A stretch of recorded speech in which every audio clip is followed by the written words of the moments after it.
Sunday Talks with the Marshmallow Man. Hey, I'm Ossie from Three Monkeys Solderless, home of the world's best cables for your pedal board, both for audio and for DC. All kinds of cool colors. Great cable, road tested.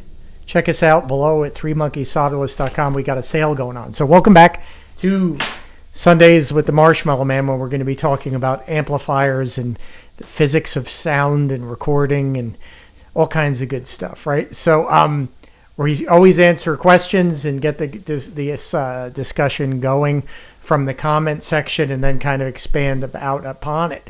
So we got a lot of comments this week, which is kind of cool. I've had a lot of emails as well, which is cool, and a lot of topics that we could talk about. And I hope to be able to get through some of this because there's so much to do, right? So let's just jump right in and start talking. Start going back into the comment section from the YouTubes and see what they have to say this week. All right, so let's bring in there. I had it queued up. Yeah, here we go. First question is from Jamie. Hey, Jamie. It says, hey, Oz, I have a Jalen I'm not using. That would be a pickup. I've cycled it through my guitar and it wasn't for me. I don't know if it's different Jalen or not. It's the one he did for Jim Gusted, and then that's the one I have. If you like, I think that's what it likes me to send it to you. Also have a custom, the magazine ad one. Yep, that's what I've been using. I don't know if you were saying you had one yourself. Yeah, that's what was in that guitar. No, that I just got, rather. We're building a guitar with it. The custom is the one that's usually in the white guitar. I didn't know if you were saying every time I want to try one out. Yeah, I just got one. And lastly, you can always try those gold foils. Yeah, I have to get around to that too. Gold foil pickups, right? They have a kind of unusual kind of sound, very clear, very chimey, somewhere like P90 humbuckerish. So that's really cool. So thanks for the comment there, Jamie. Yeah, maybe we'll check into seeing what the Jalen pickup that you have is. Maybe post down in the comments what model it is, what the magnet is in the wind and stuff. All right, so next would be Dan, the two-man Channel Guy's Marshmallow amp sounds tonally the same. I can hear a reverb difference, but that's all. You build a mean marshmallow amp, Ozzy.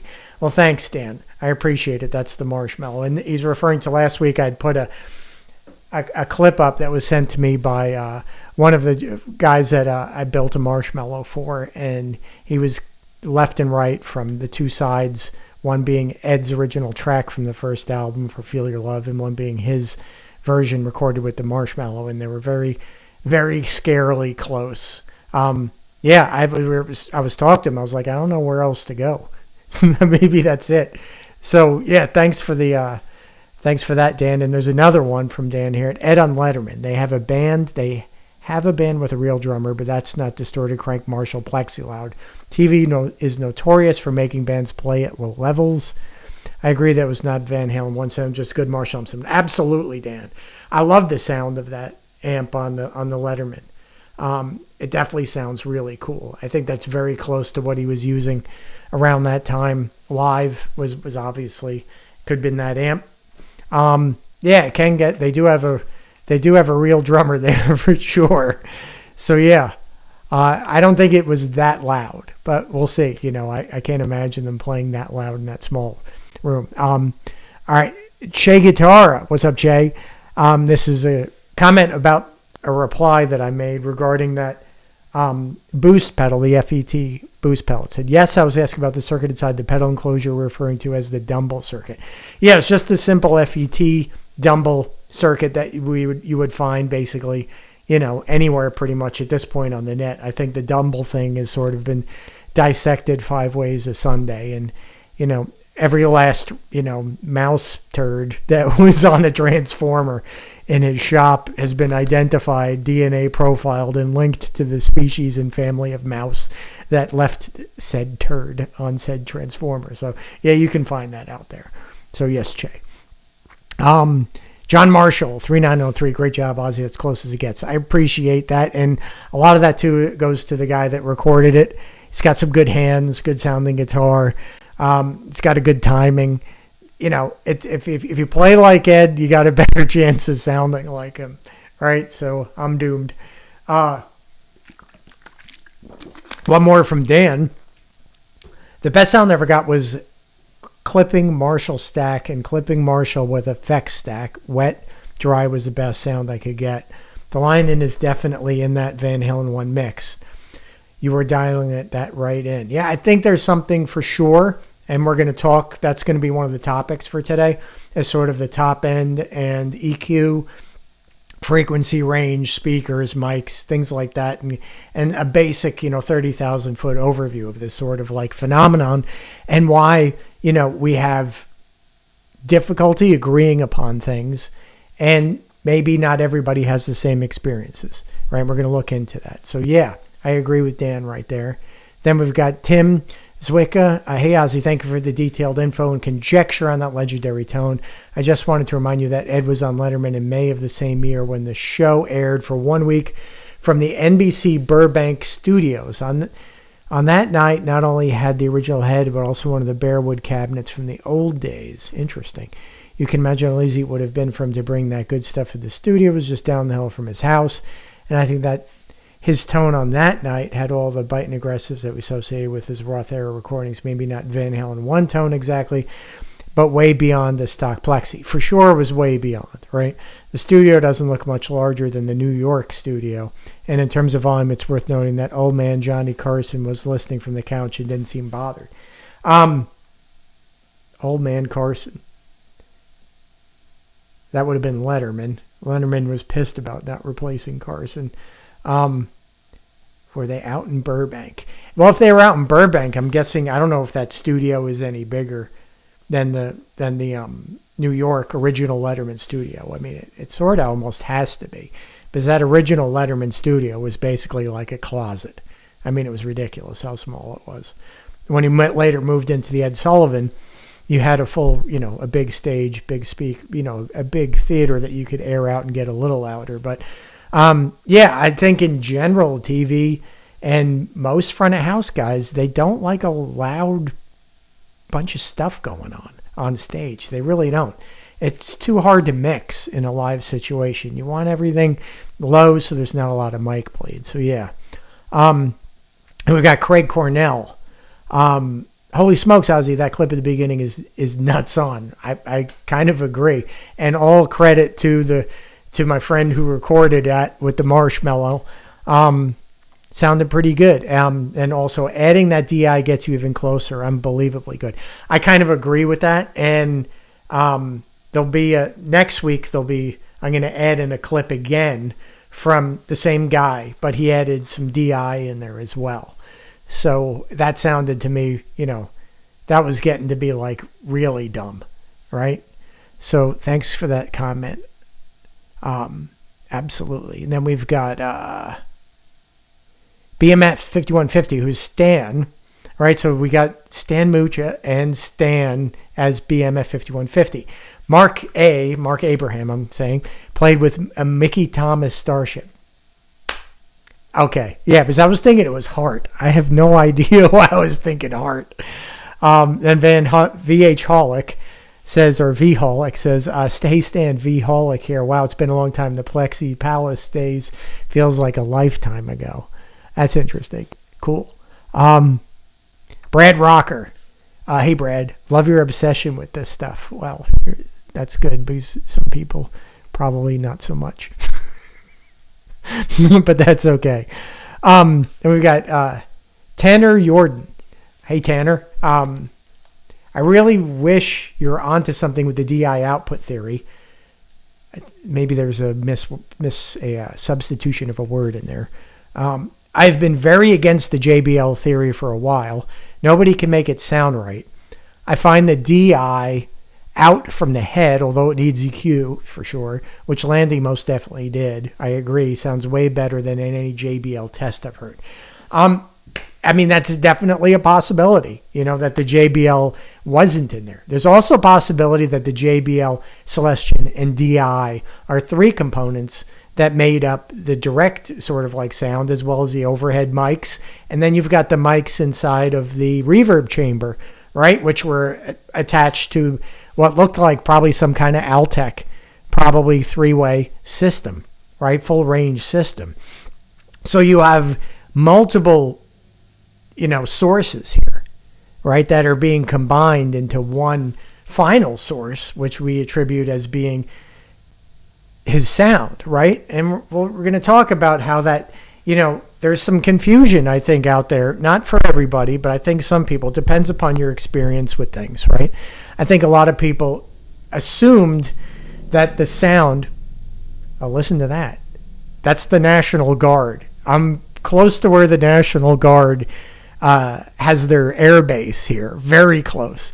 And they're drilling today. So I've heard that they're going to be like Chinooks and Blackhawks and Apaches coming in and out of there all day. So we'll probably be hearing some helicopters, right? So there was one that came by. That sounded like more like maybe a Huey. I don't know. All right. So, okay. Where were we? Oh, yeah. So anyway, to assume that the speaker, like if you were to build an amplifier and plug it into a Celestion cabinet, that out of that cabinet, if you have the right amplifier, should appear the recorded tone, which was the amalgamation of multiple sources, right? So I just think that's impossible, right, to sort of do. So now, since we have things like the aux and we have more, recording equipment that's pretty nice compared back into the 90s and the 80s, it's very good for the money, right? So we can kind of start to approximate what the sounds and how they're created, and maybe even get them in a live setting. And that's why I'm really a big opponent of the universal aux, because it allows you to kind of, get that mic'd kind of sound, and you can combine it with other things, right, to get a multi-source sound. You have to have the source right, and we're going to talk about that too, in terms of, there's a lot of overlay in the world, in the universe, between, let's say, light and sound, right, and colors and images, and there's also kind of an overlap between people who are very artistic and musical in terms of, let's say, photography, or in terms of painting, and then music. There's overlap there, right? And I think a lot of that has to do with that they're very similar in terms of managing colors and managing sound, right? So we're going to talk a little bit about that too in a couple minutes. All right, so that was a cool little comment there that kind of got me on that sort of like tip to talk about. Now Shay Guitar's back again. Hey Shay. So the Marshmallow has no output section, no OT, no power tubes. You're taking the signal off the PI into a little audio transformer. That would explain it all. No, that's not correct. This has an output section in it. If I turn the amp around, which I think I've done in other videos, has 4 EL34s, a full power transformer, a full output transformer. The signal's being taken directly off the output transformer. It's obviously being padded a little bit, because we don't want to blow everything up. But it is the design of the output transformer that makes it sound the way it does and makes it as quiet as it is. So it's close what you're saying, Shay, but it has an output section, it has power tubes, and it has the transformers. And there's no little audio transformer in there. All right, next, Avi Herman. Hey, Avi. Hey, Ozzy, make sure when you get the Jalen pickup, you try the B. I found it to be spot on. All right, when I got some contact information for Jalen, so I might contact him and try to get a pickup or two and compare the stuff. Then we've got, this one's from Talk 3N. It's not related to the Sunday Talk stuff, but it's related to the M5 pedal fighter Moto Teddy, the little preamps, 2 preamps that I make. And this was like an M5 that someone had asked me to build. And it says that it sounds like no other, so appreciate that. Next one is from Marie Jalzatar. Hopefully I pronounced that correctly. Can you please compare the Super 2 and the Mighty Mite 1400? Tell some about between both, which is different, which is sharper and stronger, which have powered output. Okay, I think I know where you're going with this. So I can pretty much, tell you because I have both. The Super 2 and the Mighty Mite 1400 are very similar and different in ways too, but very similar ways. They're both sort of like the lower wind ceramic pickup, somewhere around 9K, right?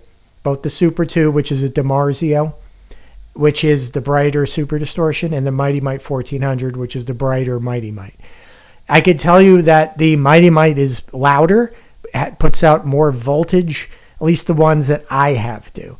And that is basically due to the fact that the Mighty Mite has a much bigger, not much, but has a bigger magnet, right? So it has a little more Gauss, has a little bit more of an effect, and is able to produce more voltage, which would make it stronger and make it have more output. So I would put the 1400 as being the winner in that category of strength, sharpness, and power. Hope that helps. And then we've got Stan again as BMF 5150. Is it possible to build an amp where it uses switchable output transformer? You can run it stock configuration or switch over on the Marshmallow custom loading.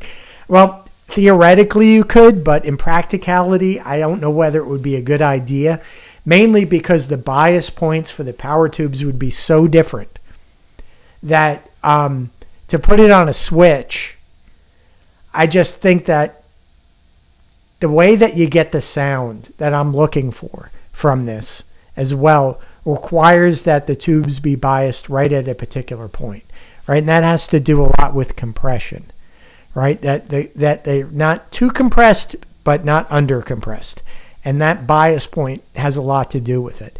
So it's very sensitive. And if you were kind of like to flip that to another setting, you would be dealing with, you could set, like a resistor somewhere in line that would, when you flipped it, would also, change the bias point. But, one of them isn't going to be optimal. And there could be a chance that, one of them is going to be dangerous. So I just don't see that as being a possibility. And it seems kind of like, I appreciate that this would be a good idea. But in the real world, it seems like the more compromises you make, or the more flexible you want to make something, the more compromises you have to make. And to me, compromising when you're trying to get this sound as dialed in as possible doesn't make sense to me. It would, if you were just trying to make, a switchblade kind of amp, yeah, it could make sense.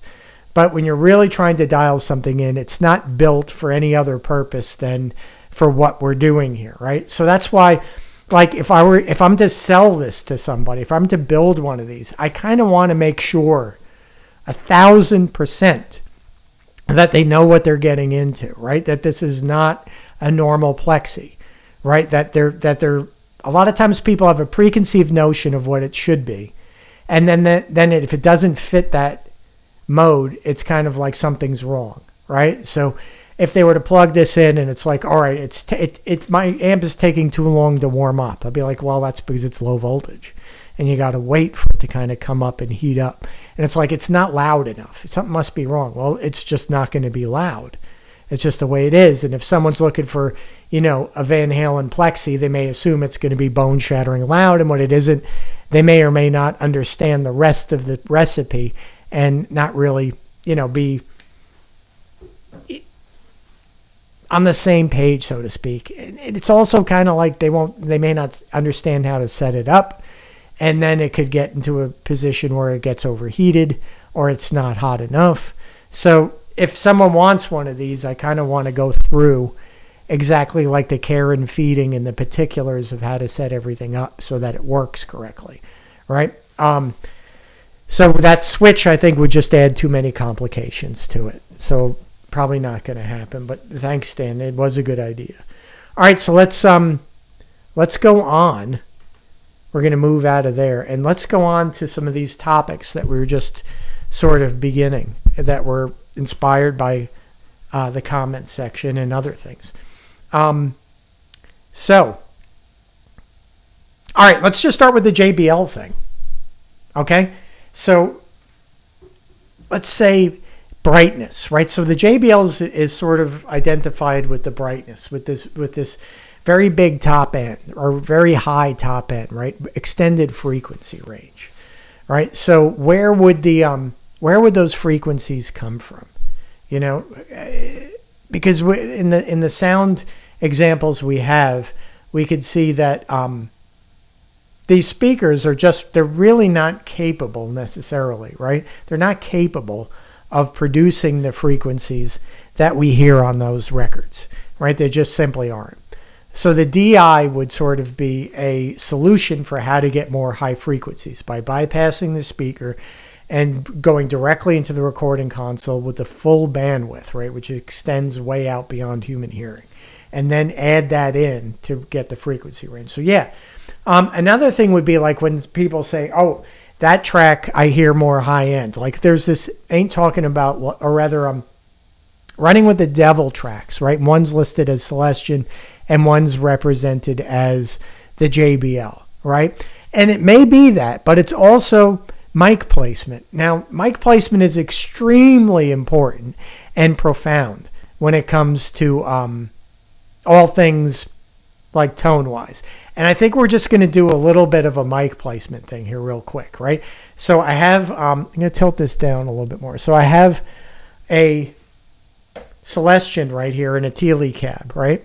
And we're going to have the Marshall go directly into the Teele cab, and we're going to listen to it through this microphone right here, okay? And then I'm going to sweep the cone. And for guys that have done recording, this is going to be like whatever. But I think there's a lot of people who have never listened to a speaker through a microphone, right? Or have never really messed around with that sort of thing. So this could be very informative to that, all right? So let me get this set up. So what we're going to do is we're going to plug in the speaker cabinet. Okay, so now you can hear that there is, that this is on, right?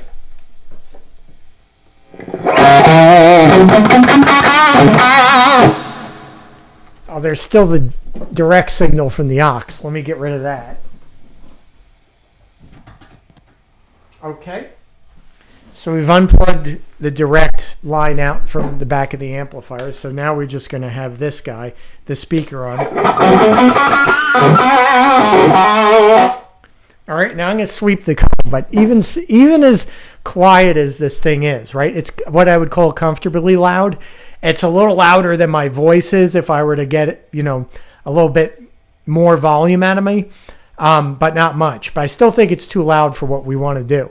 So I'm going to put the thing into bedroom mode. So there's a switch on the back to do that.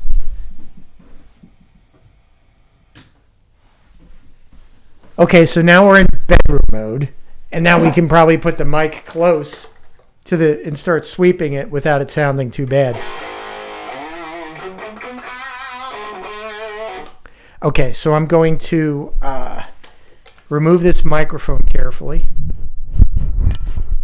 Okay.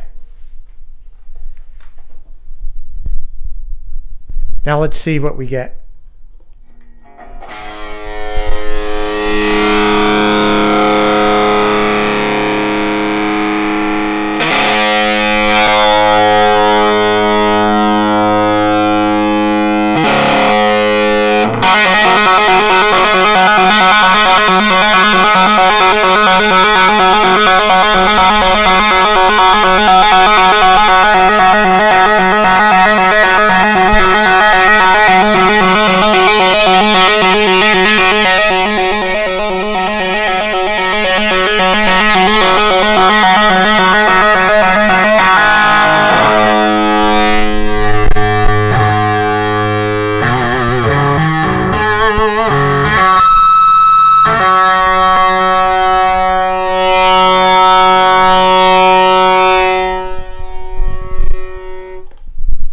Okay, we'll put this back in.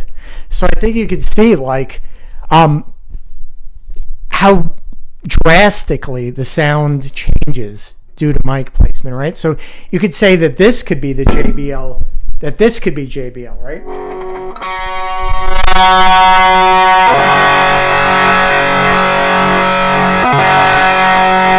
Right about there.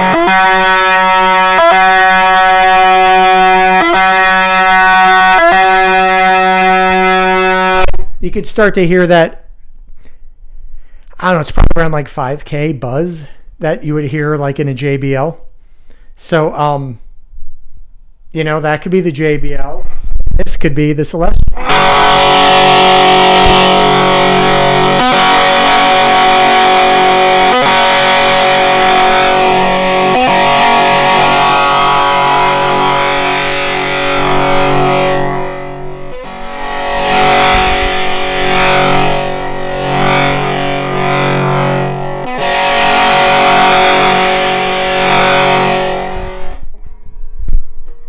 So I think that's pretty wild, right? How much change you get. Mostly due to the phase angles of the cone itself, right? You get way different sounds depending upon where you mic that cone up, right?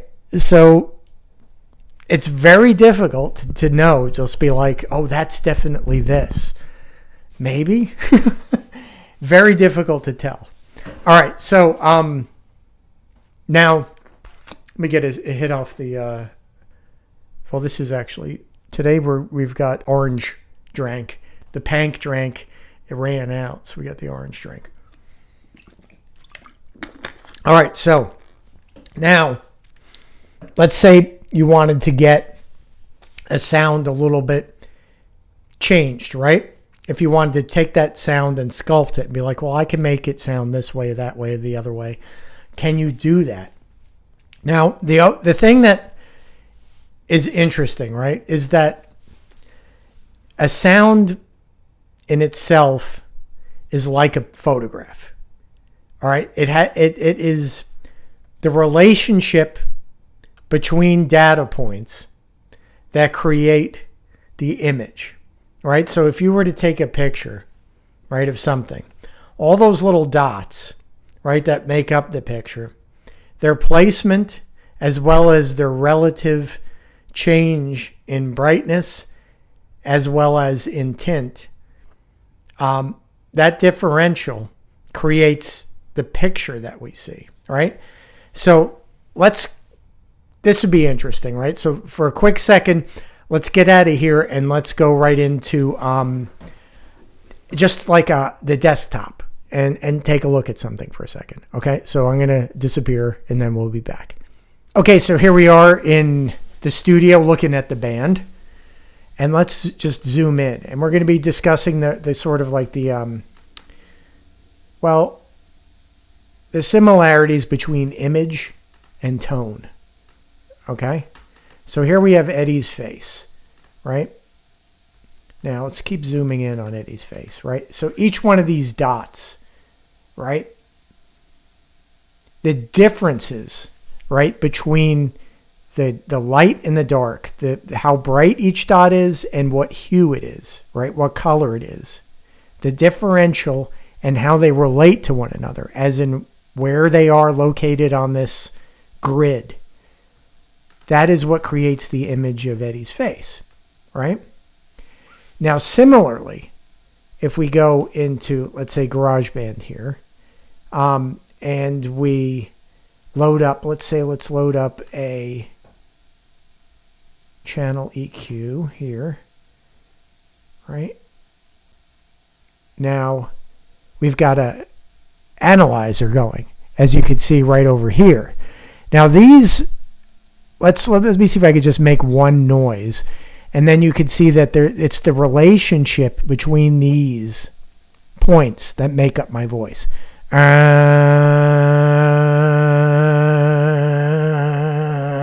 Right? That's what creates the character of my voice. All right? Similarly, if we were to go and listen to, I've got it queued up, right? Don't I? All right, so you really got me, right? So let me just turn this down so I don't end up blowing anybody up. But it's in loop, so we should be able to listen to it a bunch.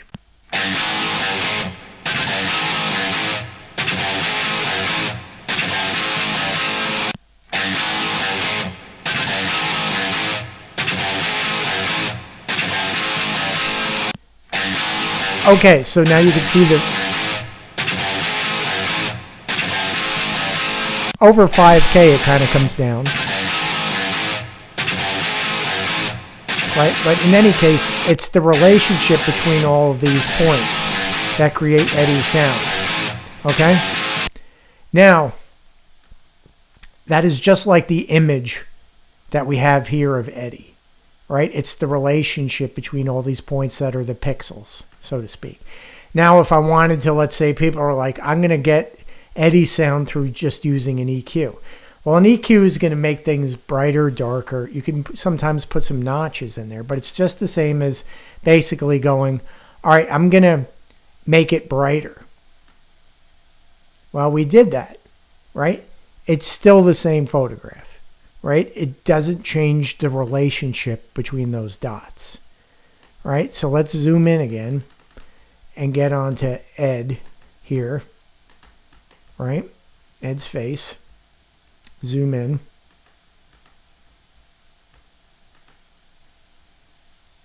Okay, so all of this that we do does not change the fact that the differential between the dots stays and the image stays there, right? Now, if we go too far with it, right, that basically we can make them all the same, right? Try to make them all the same. And the image disappears, right? And that would be considered to be like white noise, basically, right? So the same thing that we're talking about here, if we go back into this sound, so to speak, now let's play it, and then let's start messing with the EQ, and you'll see that you cannot change the fingerprint or the image through EQ. So here we go.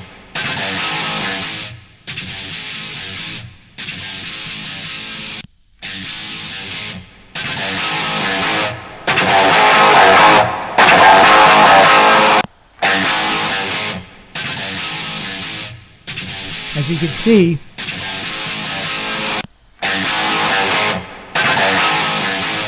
right, the image basically stays the same, right? Even when I do this to my voice and bring it the other way, those peaks and valleys,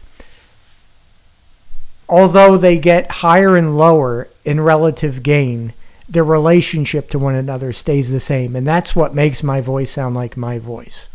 Right, so you have as much chance of making my voice sound like David Lee Roth with an EQ as you could of making Eddie's guitar sound like Eddie through an EQ. Now, granted, you know, we have an advantage that we can use similar things as Eddie used and get close, right? But if the fundamental image isn't there, if that relationship between all these points isn't the same, you are going to have to go through some very powerful EQing to get there. And maybe there are some analog, or rather some algorithms out there, I'm sure, that would be able to sort of clone those relationships. But at the same time, the way that things work in the natural, it never quite sounds natural, right? Because the real world deals with time variations of basically phases, right? That the relationship between these dots as things change, they change imperceptibly, but they change slightly enough to where your brain can understand that the note is decaying, right? Or that it's getting more distorted or less distorted. So to create an absolute algorithm that replicates a natural fingerprint of a guitar sound, I don't think is going to be possible. It'll sound close, but it'll sound artificial. So moving on from that, right? I think the next thing to talk about would be like distortion and then gain. All right, so let's get out of this and get back to real life. All right, so we're back in the real world. So wanted to talk about distortion and gain and the differences between them, and maybe clear up some of the vocabulary that is used. And I don't know if, you know, is in the end, how people use it is often more important than what it means. So let's talk about it. So let's just take a signal. So we're going to go into the sort of the paper again. So I'm going to draw just like a basic sort of like signal. Okay, a basic little sine wave there. Okay. Now you're going to have, let's say the frequency on the bottom. And then you're going to have voltage. All right. Now, voltage is how loud the signal is, so to speak, right? How much, amplitude it has. All right. And the frequency is like, higher frequency treble, lower frequency bass. All right. So in a sense, I got something blocking my view here. So in a sense, gain versus voltage. All right. Or rather, gain versus distortion. Now, gain to me means how high this goes. Okay? That's basically what gain means. All right? So how much voltage gain, how much more can you get out of something? All right? So this would be a high gain signal, and this one would be a low gain signal. Okay? So really, it doesn't have very much to do with distortion as we see it here in its true sense, right? But where it does come into play in distortion, we'll see. Now, what is distortion, right? So let me get this page out of the way here, and we'll bring up a new page. So distortion is, in a sense, how we perceive a particular shaped waveform, right? And it doesn't have to look exactly like this, because it can be fractal in a sense, right? So let's once again get our graph of frequency, right? Frequency and voltage. Okay. Now, a distorted signal, unlike the sine wave, which is very rounded, right? Which is a very pure sound, goes up and squares off. Okay. So this is a kind of a distorted wave. Okay. Now, the flat top is what we perceive in our ears as distortion sound, the buzz, right? And if you were to make, let's say if you're making analog synthesizers, right? And you want something that sounds really like, right? You're going to have this kind of a chopped off kind of square wave to the oscillator, right? And the way you do that is basically by smashing the signal down, okay? To flatten it. To flatten it, you need to flatten it against something, right? And basically, that in a sense is compression. Okay? Now, compression can be set through a variety of ways, all right? So let's say, for instance, you were to use a compressor, or use, let's say, a diode, or use multiple tube stages, right? Everything has a limit to how much it can sort of like translate out, right? How much more voltage it can put out than what's put in, right? So let's say if you were to have a particular item here, right? Let's just call this X, okay? This could be anything. This could be a compressor, it could be a tube, it could be a diode. And you put 4 volts into that, and it gets 4 out, all right? That's a 1-to-1, right? So let's say you put 8 volts of that, and you can only get 4 volts out of that. All right. So now you're starting to deal with squishing this voltage down. This is not capable. Let's say it's set like a Zener or a diode, that its limit is 4 volts. So anything more that you put in 16 in there, right? You still get 4. Okay. Now, as these sort of, let's say, are a signal generated by like a keyboard, okay, which can supply, let's say, 16 volts or 8 volts or 4 volts continuously, right? It doesn't vary. It's not like a note on a guitar where you pluck it and it slowly fades away, right? This would be like a synthesizer where it keeps pressing. As long as you hold the key down, it presents that voltage to a following stage, you're going to get a very consistent square waveform that just stays that way forever, right? It's going to sound distorted, and it's going to sound that exact way as long as you hold down the key. Now with a guitar, right, that voltage is going to start to drop, right, as it decays. So we'll go, it's at 16, wait a minute, couple seconds, now it's at 8, now it's at 4, right? So let's put this up here and look at that. Oop. In terms of the guitar sound, right? So let's again take our graph, right, with frequency and voltage, and let's draw our sine wave, all right? And then we're going to make this, let's say, 1 level, 2 levels, 3 levels, okay? So now, if you were to take the largest signal, right, like as the note starts to decay in a sense, right? So this would be our voltage, but in reverse, all right? So we're going to look at it as backwards, all right? Just hang with me for a minute. So in a sense, this would be the guitar at 16. This would be the guitar at, what do we have, 8?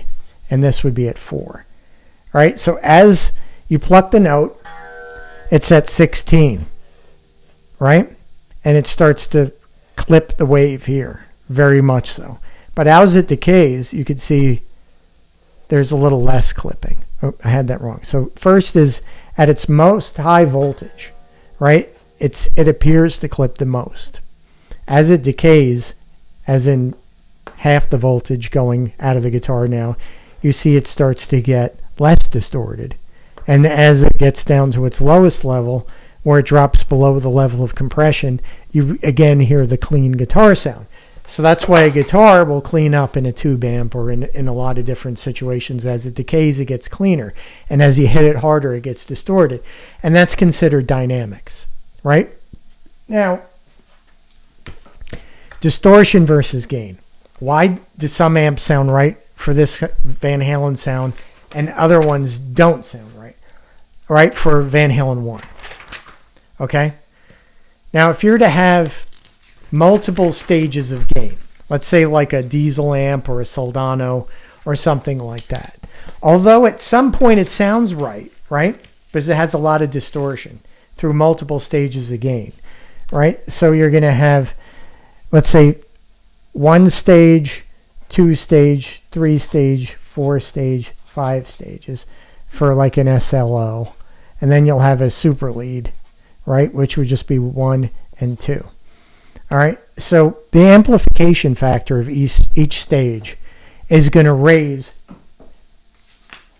right? Let's go back to this sheet over here. Is going to raise this number up higher and higher. So you'll have 4, 8, 16, 32, 64.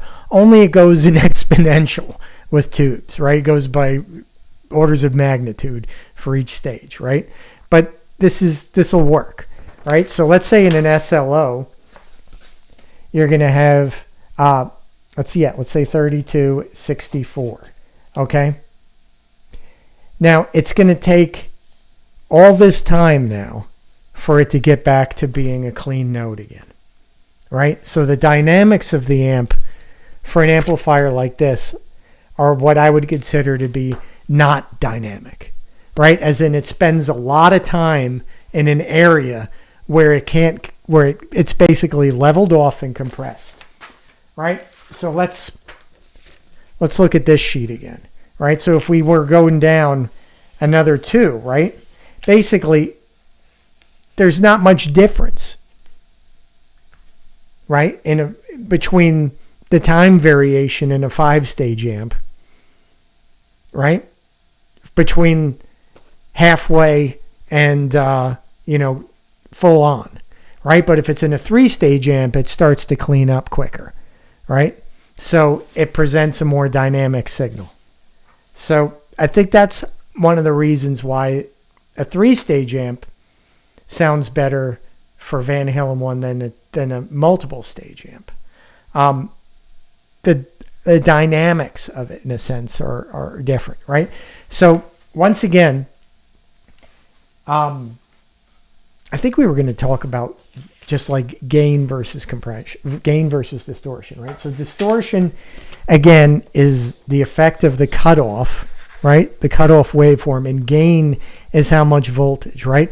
So if you have a lot of gain, right, over and over and over and over and over and over again, then the amplifier will spend a long time in a very square wave state. If it is lower gain, but a lot of compression, it gets very square, but then kind of cleans up more. And it spends a lot of time varying in between the two, where there's a lot of sort of like happy sort of development in the sound, right? If the thing is dead flat the entire time, it's going to sound lifeless. If the waveform is moving a lot, which it does in a lower sort of like, gain amplifier, it's going to sound more dynamic. Now, can you make an amplifier very distorted and very dynamic?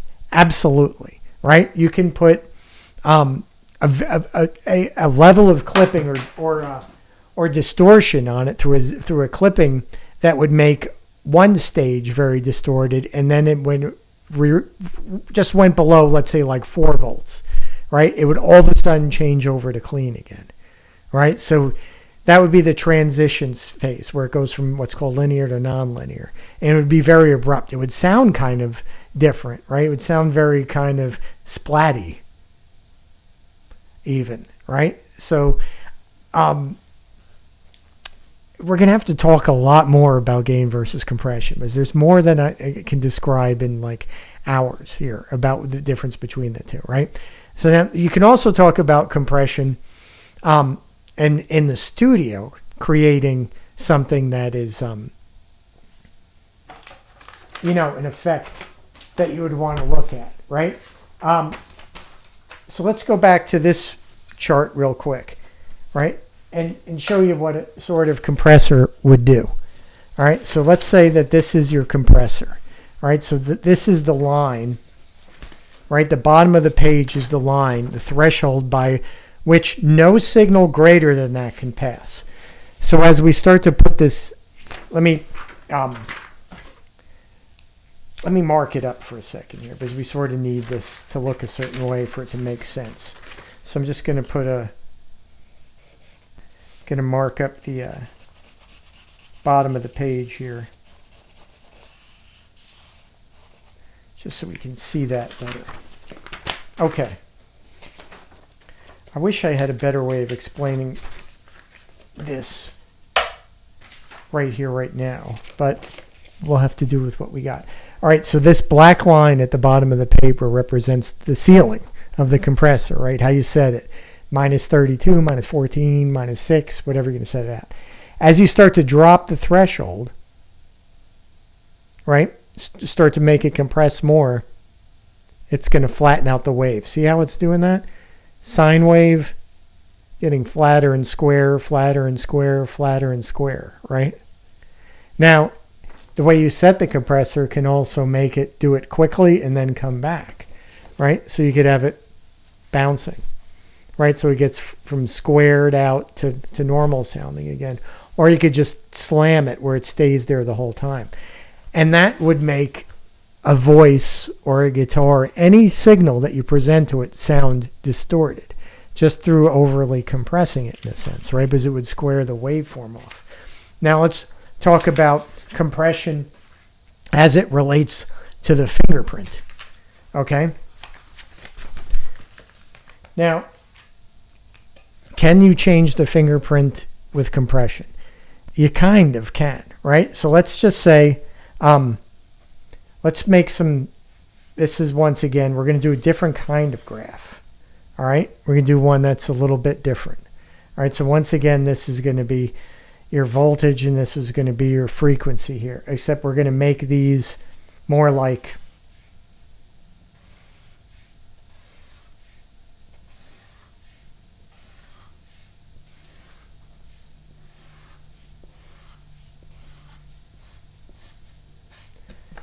make it a little bit more like a speaker graph in a sense. So you'd have not a whole lot of low end as you start to go into the mid range, right? So this would be low down on this side.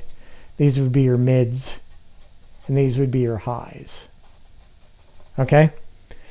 So you'd have a pronounced mid range, maybe a little scoop in the mid range, right? And then it would start to tail off, and you would lose your information, and there wouldn't be a lot of top end. All right, so let's take our compressor, right? And as we start to compress it differently, what happens?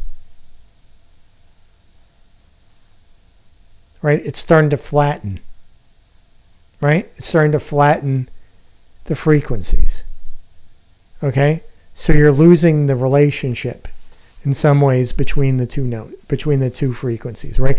That created this sort of characteristic photograph or image of the sound, right?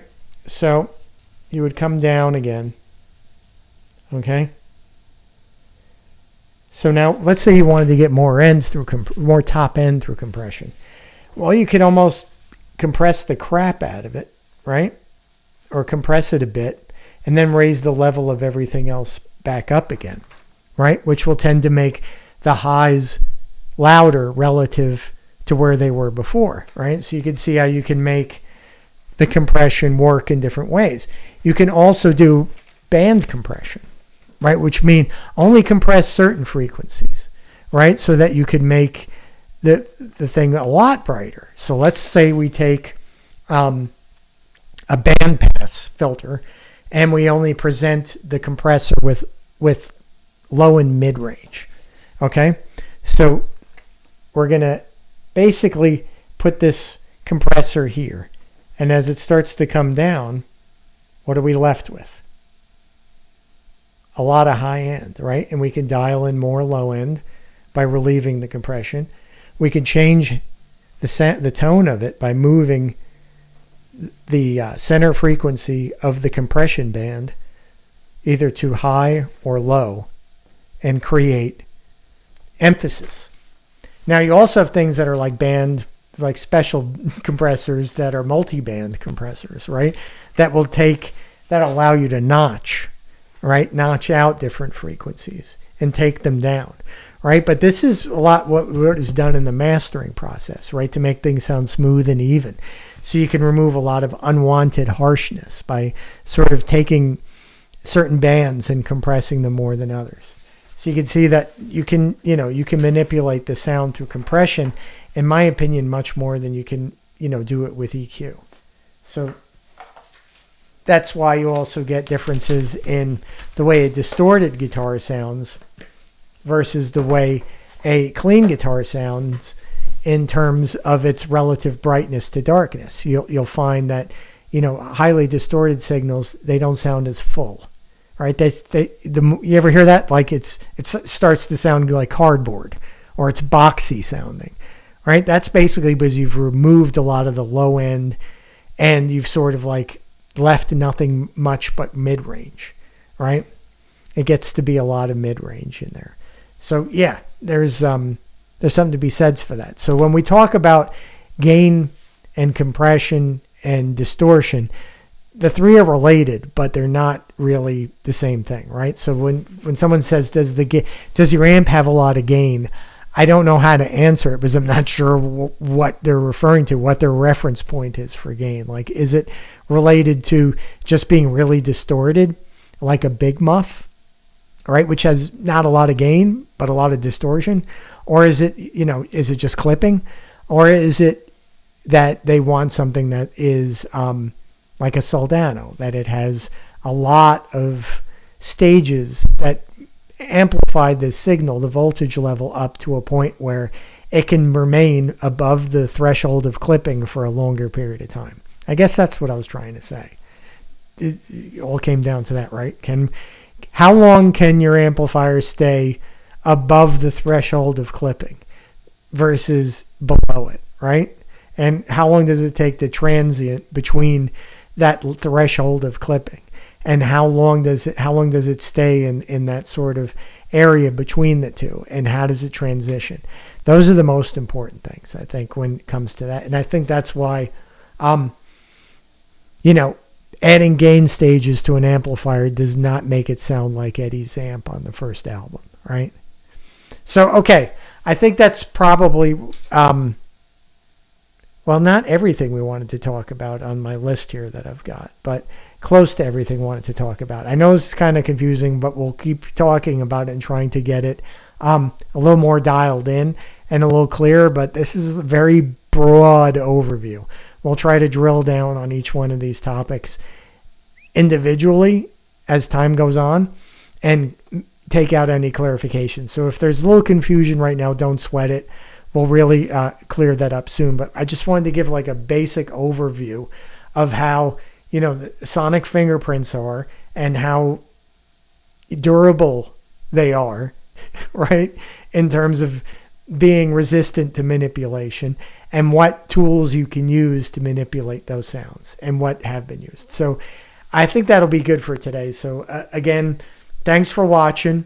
And if you listen to this whole thing, you probably got a headache. So take a rest and I'll see you next time.